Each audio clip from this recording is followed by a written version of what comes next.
Vidyalakshmi matric மேல்நிலைப் பள்ளியின் YouTube channel வழியாக உங்களை வரவேற்பதில் மற்றற்ற மகிழ்ச்சி அடைகிறேன். சென்ற வகுப்புல வகுப்பு 12 இயல் 1 இளந்தமிழே என்ற தலைப்பின் கீழ் அமைந்துள்ள பாடலின் நூல் பற்றிய குறிப்பு, ஆசிரியர் பற்றிய குறிப்புகளை பார்த்தோம். அதுல ஏதேனும் ஐயம் இருந்தால் இந்த யூடியூப் சேனல்ல உங்களுடைய கமெண்ட பாஸ் பண்ணுங்க. ஓகே, இந்த வகுப்புல என்ன பார்க்க போறோம் அப்படின்னா, இந்த இளந்தமிழே என்னும் பாடலுடைய பொருள் என்ன அப்படின்றத பத்தி இப்ப நம்ம பார்க்க போறோம். இளந்தமிழே என்னும் பாடலுடைய பொருளை பற்றி இப்ப நம்ம பார்க்க போறோம். கூடவே இலக்கண குறிப்பு, பகுபதம், புணர்ச்சி இவை அனைத்தையும் பார்த்து தெளிவுபடுத்த போறோம். ஓகே, இது மனனம் அல்ல. இருப்பினும் இதில் இருந்து 1 மதிப்பெண், 2 மதிப்பெண், 4 மதிப்பெண் வினா நிச்சயம் உண்டு. ஒரு நெடுவினாவும் இதில் இடம்பெறக்கூடியது. ஓகே, வாங்க பார்ப்போம். முதல் பாடல் இது நான் 2 பிரிச்சு போட்டிருக்கேன்.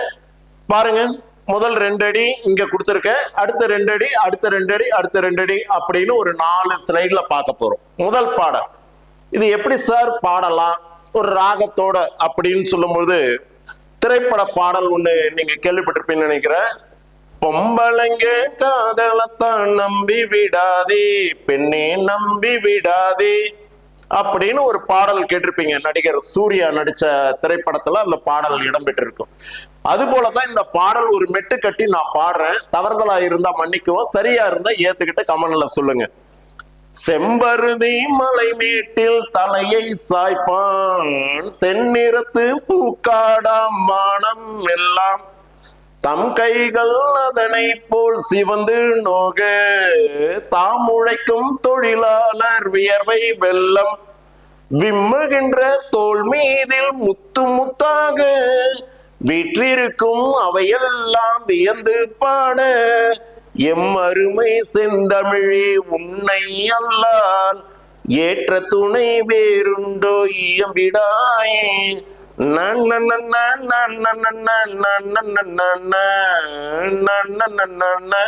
அந்த மெட்டுல இந்த பாடலை பாடி உங்களுக்கு பொருள் விளக்கமும் இலக்கண குறிப்பு, பகுபத, புணர்ச்சி ஆகியவற்றை எடுத்து சொல்ல போறேன். நன்றாக கவனிங்க.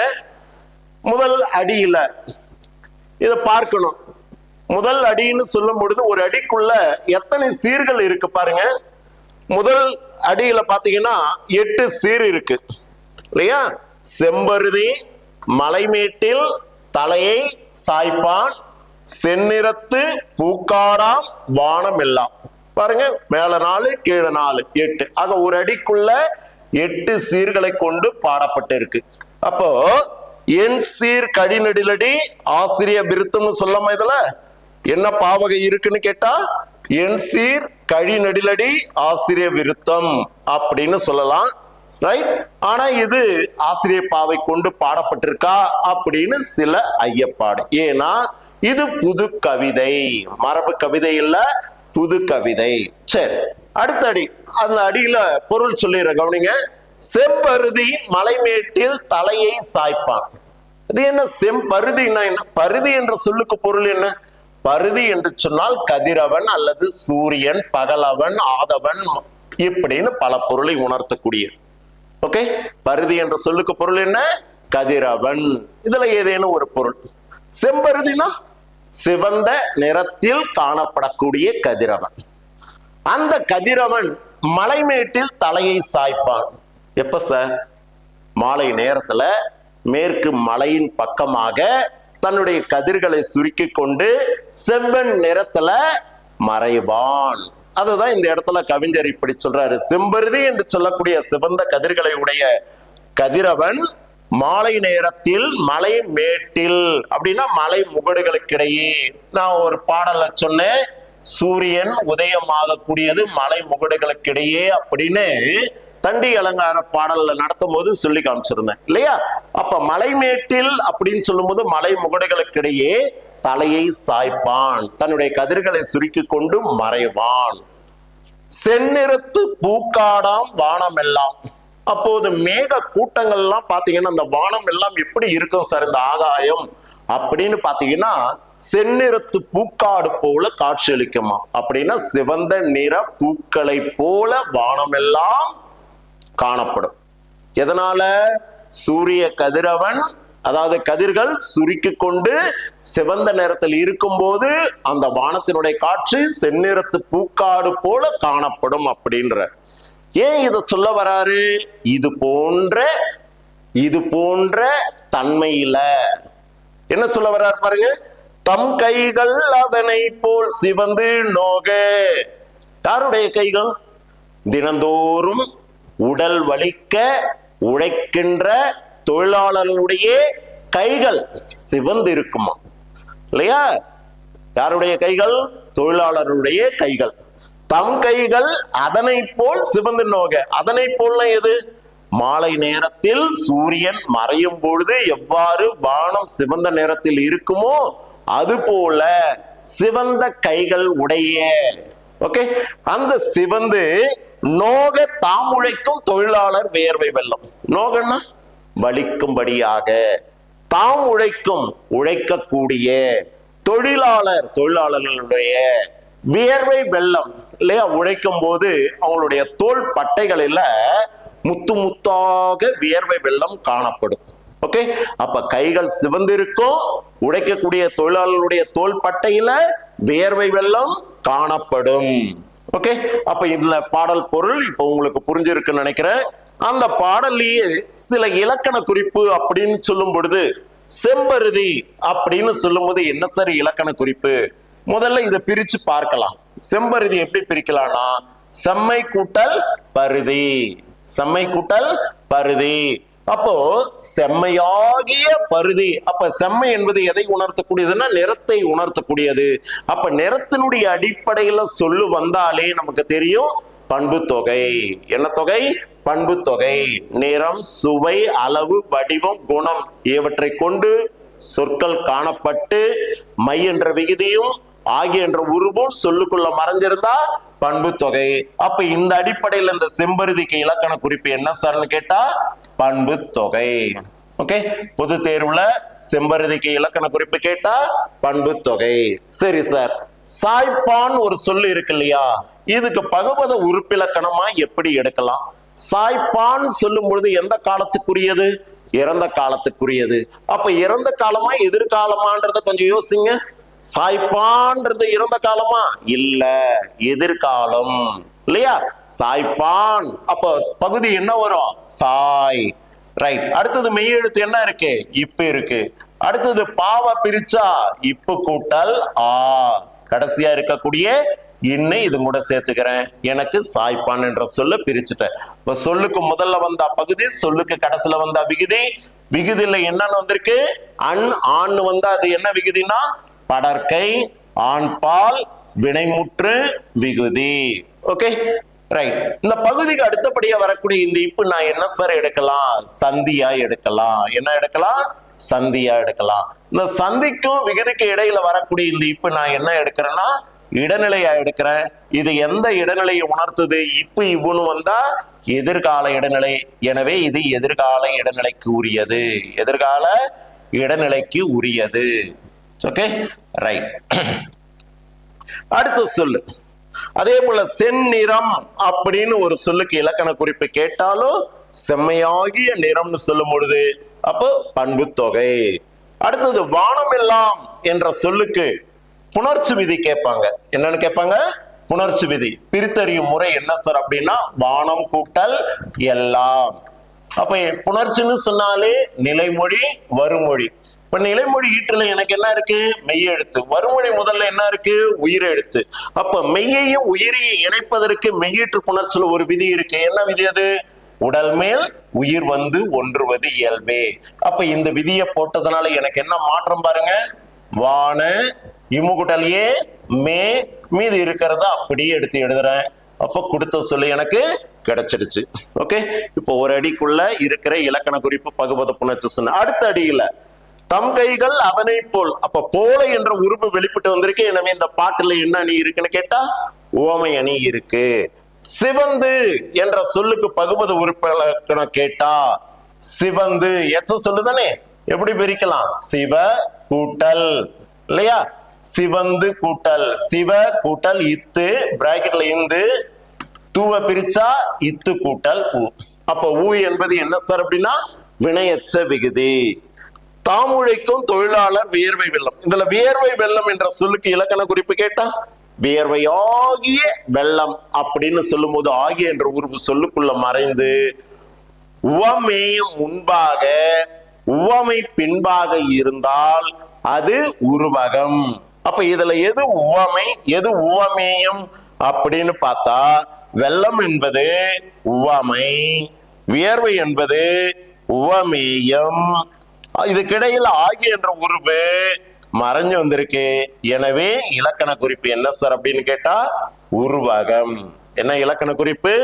உருவகம். மாறாக உவமை முன்பாக உவமை பின்பாக இருந்து போல போன்ற என்ற உருவுகள் மறைந்திருந்தால் அது உவமை தொகை. இப்படி மாற்றம் பெற்றிருந்தால் அது உருவகம். ஓகே, இப்ப இந்த 2 அடியில பாடல் பொருளையும் தெரிஞ்சுக்கிட்டீங்க, பகுபதம் இலக்கண குறிப்பு புணர்ச்சியும் தெரிஞ்சுக்கிட்டீங்க. அடுத்து 2 அடி பாடல். விம்முகின்ற தோல் மீதில் முத்து முத்தாக. சார் பாடல்ல முத்து முத்தாக இருக்கு, நான் மெட்டுக்காக முத்து முத்தாகன்னு பாடிக்கிட்டேன். சரிங்களா? முத்து முத்தாக வீற்றிருக்கும் அவையெல்லாம் வியந்து பாட எம்மருமை செந்தமிழி உன்னை அல்லால் ஏற்ற துணை வேறுண்டோ இயம்பிடாயே. ஏம்பிடாயேனா கூறுவாயாக, சொல்லுவாயாக. அப்ப ஏம்பிடாயே என்று சொன்னால் கூறுவாயாக.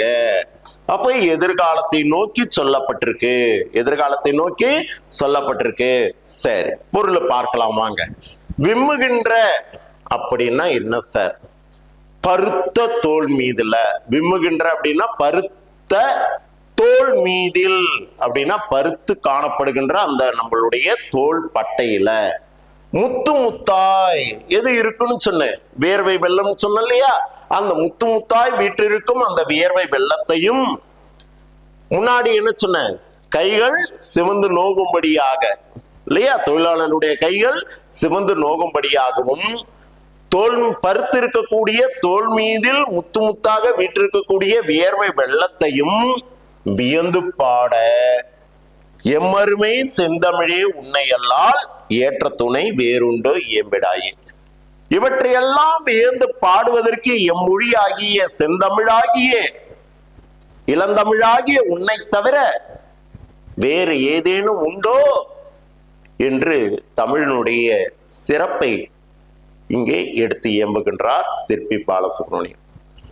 வேற எதால கவிஞனால எடுத்து இயம்ப முடியும்? எந்த மொழியினால எடுத்து இயம்ப முடியும்? செந்தமிழ் என்று சொல்லக்கூடிய இளந்தமிழாகிய உன்னால மட்டும்தானே எடுத்து இயம்ப முடியும். உன்னுடைய மொழியினால மட்டும்தானே எடுத்து இயம்ப முடியும். அது எப்படிப்பட்ட கவிஞனாக இருக்கட்டும், அவன் உள்ளத்துல தோன்றக்கூடிய அந்த உணர்வு மொழி எது அப்படின்னு சொன்னா தாய்மொழியாகிய தமிழ் மொழி தானே. அததான் இங்க சொல்றாரு. அவையெல்லாம் வியந்து பாட எம்மருமை செந்தமிழாகிய உன்னை தவிர, உன்னை அல்லால்னா உன்னை தவிர ஏற்ற துணை வேறுண்டோ உண்டோ இல்லை அப்படின்றதுதான் விடையே தவிர உண்டுன்னு சொல்ல முடியாது. ஏற்ற துணை வேறுண்டோ இயம்பிடாயே கூறுவாயாக. இதை தவிர வேறு ஏதேனும் இருக்கா? இல்லை. சரி சார், இதுல முத்து முத்தாய் அப்படின்ற ஒரு சொல்லுக்கு இலக்கண குறிப்பு சொல் அடிக்கு வந்து பிரித்து பொருள் தந்தால் அது என்ன? அடுக்கு தொடர். அப்ப இந்த முத்து முத்தாய் என்ற சொல்லுக்கு இலக்கண குறிப்பு என்ன சார்னு கேட்டா அடுக்கு தொடர். Okay, right. அடுத்தது வியந்து என்ற சொல்லுக்கு பகுபத உறுப்பிலக்கணம் கேட்கலாம். பகுதி என்ன வரும்? விய. இந்து இந்து வந்தாலே பிராக்கெட்ல போட்டு அதுக்கு மாற்று எழுத்து இத்து. தூவ பிரிச்சிங்கன்னா இத்து கூட்டல் ஊ. ஊ வந்தாலே எச்ச சொல்லுல என்ன எச்சம்னு கேட்டா வினையச்சம். அப்ப ஊ என்பது வினையச்ச விகுதி. Okay, right. சொல்லுக்கு முதல்ல வந்ததுனால பகுதி, சொல்லுக்கு அடுத்தபடியா வரக்கூடிய இந்த இத்து சந்தி, அடுத்து வரக்கூடிய இந்து விகாரம், அடுத்து வரக்கூடிய இத்து இறந்த கால இடைநிலை. Okay, right. அடுத்தது பாத்தீங்கன்னா செந்தமிழே என்ற சொல்லுக்கு இலக்கண குறிப்பு கேட்டா நிறத்தினுடைய அடிப்படையில வந்திருக்கு. எனவே இது பண்பு தொகை. சரி சார், மாறாக செந்தமிழே என்ற சொல்லுக்கு புணர்ச்சி விதி கேட்கிறாங்க. அப்ப பிரித்தறியும் முறை செம்மை கூட்டல் தமிழ், தமிழே. செந்தமிழை எப்படி பிரிக்கலாம்? செம்மை கூட்டல் தமிழே. அப்ப நிலைமொழி வருமொழி, நிலைமொழி ஈற்றுல மை விகுதி கடனா நான் போட வேண்டிய விதி ஈறு போதல். அப்ப ஈறு போதல் என்ற விதியை போட்ட மை என்ற விகுதி கேட்டது எனக்கு செம் கூட்டல் தமிழே என காணப்பட்டது. இப்ப கொடுத்த சொல்லுக்கும் அதுக்கு என்ன வித்தியாசம் சார்? கொடுத்த சொல்லுல இந்த என்ற மெய்யெழுத்து இருக்கு, நான் பிரிச்சிருக்கிறதுல இம் என்ற மெய்யெழுத்து இருக்கு. அப்ப இந்த இம்மு எனக்கு என்னவா மாறணும்னா இந்தா மாறணும். இந்து என்பது எதனுடைய இணை எழுத்து சார் அப்படின்னு சொன்னா இத்தோடைய இணை எழுத்து அல்லது இந்துக்கு இணை எழுத்து எதுன்னா இத்து அப்படின்னு நம்ம வல்லினம் மெல்லின இணை எழுத்துக்கள் பார்ப்போம் இல்லையா? அப்ப எனக்கு தகரத்துக்கு இனமான நகர ஒற்று தோன்றணும் அப்படின்னு சொன்னா பண்பு பெயர் புணர்ச்சில ஒரே விதி முன்னின்ற மெய்த்திரிதல். என்ன விதி? முன்னின்ற மெய்த்திரிதல் என்ற விதியை போடுறேன். போட்டதுனால எனக்கு கிடைச்ச மாற்றம் இம்முக்கு பதிலா தகர நாவுடைய இந்து தோன்றி எனக்கு சென் கூட்டல் தமிழே செந்தமிழே என புணர்ந்தது. ஓகே, அப்ப இந்த அடிப்படையில புணர்ச்சி கேட்டா இந்த ரெண்டு விதியும் மறக்காம செயல்படுங்க. சில பேர் அவசரப்பட்டு என்ன பண்ணுவீங்க அப்படின்னா இனமிகள்னு போடுவீங்க இல்லையா? ஆனா இங்க எனக்கு என்ன இருக்கு? மகர ஒற்று இருக்கு, அதை நீக்கணும். நீக்கி அதுக்கேத்தாப்புல வறுமொழிக்கு ஏத்தாப்புல நகர ஒற்று புணர வைக்கணும்னா ஒரே விதியில ரெண்டு நிகழன்னா முன்னின்ற மெய்த்திரிதல் என்ற விதியே நீங்க போடணும், மறந்துடாதீங்க. அடுத்தது உன்னை அல்லால். இதுக்கும் ஒரு புணர்ச்சி சொல்லுல கேட்டாங்கன்னா உன்னை கூட்டல் அல்லால், உன்னை கூட்டல் அல்லால். சரி சார், பிரித்தது சரியா இருந்தா ஒரு மார்க்கு. இப்ப ரெண்டு சொல்லுக்கு இடையில எனக்கு என்ன இருக்குன்னா யகர மெய் எழுத்து இருக்கு இல்லையா? அப்ப ரெண்டு சொல்லுக்கு இடையில யகர உடன்படுமை எழுத்து தோன்றணும். எப்படி சார்? நிலைமொழி ஈட்டிலையும் உயிரெழுத்து, வறுமொழி முதல்லையும் உயிரெழுத்து. ரெண்டு உயிர் ஒன்னா சேருமனா சேராது. அப்ப இந்த ரெண்டு உயிரையும் ஒன்னா இணைப்பதற்கு ஒரு மெய் தேவை, அதுதான் உடம்படுமை. அப்ப உடம்படுமை புணர்ச்சியில என்ன விதி சார் போடலாம் அப்படின்னா ஐ வழி எவ்வும். என்ன விதி? ஐ வழி எவ்வும் என்ற விதியை போட்டதுனால எனக்கு கிடைச்ச மாற்றம் உன்னை கூட்டல் ஈ கூட்டல் அல்லால். அதுக்கப்புறம் மெய்யெழுத்து உயிரெழுத்து இணைக்கிறதுக்கு உண்டான விதி உடல் மேல் உயிர் வந்து ஒன்றுவது இயல்பு என்ற விதிப்படி எனக்கு கிடைச்சது உன்னை அல்லால்.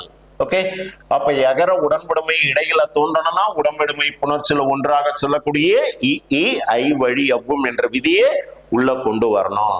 ஓகே, அடுத்தது அவ்வளவுதான் சார். இதுல ஏம்பிடாயே என்று கேட்டால் அதுக்கு என்ன பொருள்னா கூறுவாயாக என்பது பொருள். இப்போ முதல் அடிக்கு உண்டான பொருள் விளக்கத்தோட இலக்கண குறிப்பு பகுப்பதும் புணர்ச்சியும் சொல்லி இருக்கேன். அடுத்து இரண்டாவது பாடல். முண்டு வரும் கவிதை வேறே குணவா எங்கள் முத்தமிழே நீ உள்ளாய் உண்ணம் ஓர் நாள் பாண்டியரின் சங்கத்தில் குழுவிருந்தாய் பாரி முதல் வள்ளல்களை இன்று தந்தாய் மீண்டும் அந்த பழமை நலம் புகுததற்கு மெய்சில் இருக்க தமிழ் குயிலே கூவி வாவா கூண்டதனை உடைத்தெழுந்த சிங்கம் போல குளிர் பொதிகை தென்தமிழே சீரி வாவா.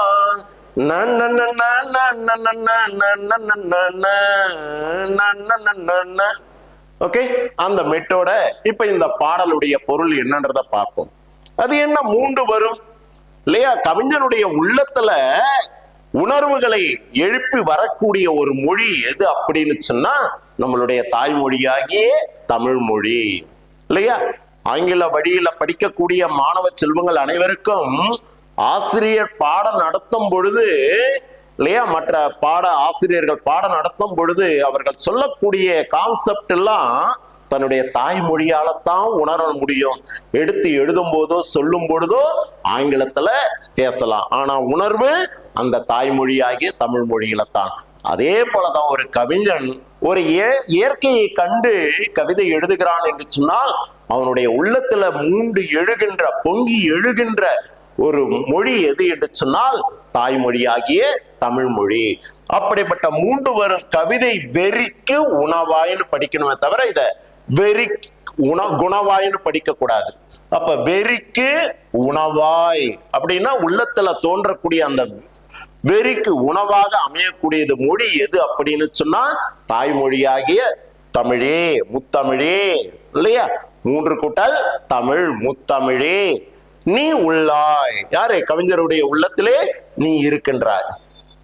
முன்னும் ஒரு நாள், இதுக்கு முன்னாடி இல்லையா, சங்கம் வைத்து தமிழ் வளர்த்த மதுரையில முன்னும் ஒரு நாள் பாண்டியரின் சங்கத்தில் கொலுவிருந்தாய். சங்கம் வைத்து தமிழ் வளர்த்த பாண்டியனுடைய அவையிலே நீ சிம்மாசனத்திலே வீற்றிருந்தாய் இல்லையா? புலவருடைய நாவிலே தோன்றி அவர்களை பாடலை ஏற்ற வைத்தாய் இல்லையா? அப்படிப்பட்ட முன்னும் ஒரு நாள் பாண்டியரின் சங்கத்தில் கொலுவிருந்தாய். கொலுவிருந்தாய்னா வீற்றிருந்தாய், சிம்மாசனத்திலே வீற்றிருந்தாய். ரைட்? அப்படிப்பட்ட தாயாகிய தமிழன்னையே பாரி முதல் வள்ளல்களை ஈன்று தந்தாய். இன்னும் என்ன சிறப்பு சொல்லணும்? பாரி முதல் வள்ளல்களை ஈன்று தந்தாய். பாண்டியரின் சங்கத்தில் குழுவிருந்தாய். பாரி முதலான கடை 7 வள்ளல்களை நீ பெற்றெடுத்து தந்தாய். ஈன்று அப்படின்னா பெற்று. அப்ப ஈன்று என்ற சொல்லுக்கு பகுபத உறுப்புகளை கேட்டா ஏன் ரூவ பிரிச்சா இரு கூட்டல் ஊ. அப்ப ஊ வந்தா எச்ச சொல்லுல வினையச்ச விகுதி. ஈன் என்பது பகுதி, இரு என்பது இறந்த கால இடைநிலைக்கு உண்டான உருவு. ஓகே. அப்ப பாரி முதலான வள்ளல்களை ஈன்று தந்தாய் அத்தகைய தமிழன்னையே. அடுத்த பாடல் பாருங்க. மீண்டும் வந்த பழமை நலம் புகுத்ததற்கு. எந்த பழமை நலம்? சங்கம் வைத்து தமிழ் வளர்த்த அந்த பழமை நலம் இக்காலத்திற்கு மீண்டும் கொண்டு வருவதற்கு, புதுக்குதற்கு மெய்சிலிருக்க தமிழ் குயிலே கூவி பாபா. அப்ப தமிழை ஒரு குயிலாக உருவகப்படுத்தி இருக்கிறார். தமிழை குயிலாக உருவகப்படுத்தி பாடியிருக்கிறார் இந்த இடத்துல சிற்பி பாலசுப்ரமணியம். அப்ப தமிழை குயிலாக உருவகித்து மீண்டும் அந்த பழமை நலம் புகுத்ததற்கு நீ கூவி பாபா. குயில் கூவும் தானே, இதான மரபு. அந்த மரபினுடைய அடிப்படையிலேயே கவிஞர் பாடியிருக்கிறார் இல்லையா? குயில் கூவும், மயில் அகவும் படிக்கிறேன் இல்லையா? குயில் கத்துன்னு சொல்லக்கூடாது. ஆனா பாரதி சொல்லுவான், கத்தும் குயிலோசை எந்தன் காதில் விழ வேண்டும்னு சொல்லுவான். அவன் மகா கவிஞர் இல்லையா? மரபு பிழை இருக்கு, இருந்தாலும் ஏற்புடையது. எதனால? எதுகை மோனை அடிப்படையினால அது ஏற்றுக்கொள்ளப்பட்டது. அதனால இங்க சிற்பி பாலசுப்ரமணியம் அழகா கொடுத்திருக்காரு, தமிழ் குயிலே கூவி பாபா அப்படின்னு. பாபா என்ற சொல்லுக்கு அடிக்கு வந்திருக்கிற சொல்லு பிரிச்சா பொருள் தருது. எனவே இது அடுக்கு தொடர். என்ன தொடர்? அடுக்கு தொடர். ரைட். அப்போ அந்த பழமையான நிலைமை மீண்டும், ஏன்னா இன்னைக்கு தமிழ் புறந்தள்ளப்பட்டிருக்கு, பிற மொழிகள் உள்ளே வந்து தமிழ் மொழி புறந்தள்ளப்பட்டிருக்கு. அந்த தமிழை மீண்டும் புகுவதற்கு தமிழ் குயிலே நீ கூவி பாபா. கூண்டதனை உடைத்தெழுந்த சிங்கம் போல, கூண்டுக்குள்ள அடைப்பட்டு கொண்டிருக்கிற சிங்கத்தை போல, குளிர் பொதிகை தென்தமிழே சீரி பாபா. அது என்ன குளிர் பொதிகை? குளிர்ந்த, குளிர்கின்ற, குளிரும் பொதிகை. அப்போ இது என்ன சரி இலக்கண குறிப்புன்னா முக்காலமும் சொல்லுக்குள்ள மறைஞ்சிருக்கு. எனவே இது வினைத்தொகை. ஏன் குளிர் பொதிகைன்னு சொன்னாங்க? அகத்தியர் பொதிகை மலையில வீற்றிருந்து தமிழை படைத்தருளினார். தெரியும் இல்லையா? தமிழ் தோன்றிய வரலாறு தெரியும் அல்லவா? அந்த பொதிகை மலை மலைச்சாரலில, பொதிகை மலைச்சாரலில தோன்றிய தென்தமிழே நீ சீரி பாபா. அப்படின்னா எதை போல சீரி பாபான்றாரு? கூண்டுக்குள் அடைத்து வைக்கப்பட்டிருந்த சிங்கத்தை வெளியே விட்டால் அது எப்படி சீறி வெளியே வருமோ அது போல குளிர் பொதிகை தென்தமிழே நீ சீரி பாபா, வந்து தமிழை சிறப்புடன் செயல்படுத்து என்று சொல்லி இளந்தமிழே என்ற இந்த பாடலின் வாயிலாக இல்லையா தமிழினுடைய சிறப்பையும் தமிழன்னையினுடைய சிறப்பையும் எடுத்து ஏம்பி இருக்கிறார் கவிஞர் சிற்பி என்று சொல்லக்கூடிய இந்த கவிஞர். தென்தமிழே அப்படின்னு சொல்லும் போது இத புணர்ச்சியில கேட்டா தெற்கு கூட்டல் தமிழே என்னன்னு பிரிக்கலாம்? தெற்கு கூட்டல் தமிழே. அப்ப தெற்குன்னு போது திசை பெயர், திசையோடு திசையும் பிறவும் சேரி நிலைமொழி ஈற்று உயிர்மை நீங்களும் என்ற விதியை போட்டா கூ நீங்கிடும். அப்ப தெற்கூட்டல் தமிழேன்னு வரும். அதே திசை பெயர் புணர்ச்சியில இன்னொரு விதி இருக்கு, ரகரம் நலவாக திரிதலும் ஆம்பிரை என்ற விதிப்படி இந்த ரகரம் நலவாக அப்படின்னு சொல்லும் பொழுது இந்த 2 எழுத்துல நான் எந்த எழுத்து எனக்கு தேவைன்னா சொல்லுல இன்னு கொடுத்துருக்காங்க, அதனால இருக்கு பதிலா இன் போட்டு தென்கூட்டல் தமிழே தென்தமிழே என புணர்ந்ததுன்னு எடுத்துக்கலாம். இது திசை பெயர் புணர்ச்சியினுடைய அடிப்படையில கொடுத்திருக்கக்கூடிய ஒரு சொல். ஓகே, அப்ப தென் தமிழை எப்படி பிரிக்கலாம்னா தெற்கு கூட்டல் தமிழை என பிரிச்சு திசையோடு திசையும் பிறவும் சேரி நிலைமொழி ஈற்று உயிர்மை நீங்களும். உயிர்மை நீங்களும். கூ என்பது உயிர்மை எழுத்து, அது நீங்குது. அதுக்கப்புறம் ரகலம் நலவாக திரிதலும் என்ற விதிப்படி இரு இன்னா மாறி தென் தமிழே என உணர்ந்தது. ரைட். அதே போலதான் இங்க வாவான்னு கொடுத்திருக்காங்க. அப்ப வாவா என்ற சொல்லுக்கு இலக்கண குறிப்பு என்னன்னு கேட்டா அடுக்கு தொடர். ஓகே, இப்ப இந்த பாடலின் வாயிலாக பொருளையும் இலக்கண குறிப்பையும் பகுபதத்தையும் புணர்ச்சி விதியையும் கண்டுகளித்தோம். நன்றாக படித்து நிறைவான மதிப்பெண் பெறுவதற்கு உங்களுக்கு மனமார்ந்த வாழ்த்துக்களை தெரிவித்துக் கொண்டு விடைபெறுகிறேன். நன்றி, வணக்கம்.